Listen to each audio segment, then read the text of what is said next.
Ever wish you could pay for your Netflix binge sessions using that leftover Google Play gift card?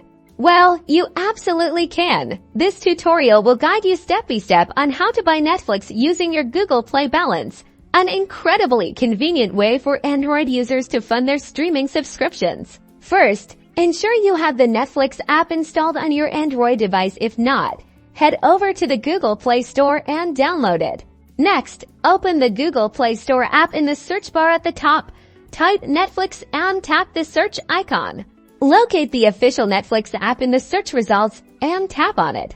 On the Netflix app page, you'll see an option to subscribe. Tap on the subscription plan that suits you best. This is where the magic happens. When prompted for payment, you'll see various payment methods. Look for and select Use Play Balance or something similar that indicates you're using your Google Play credit.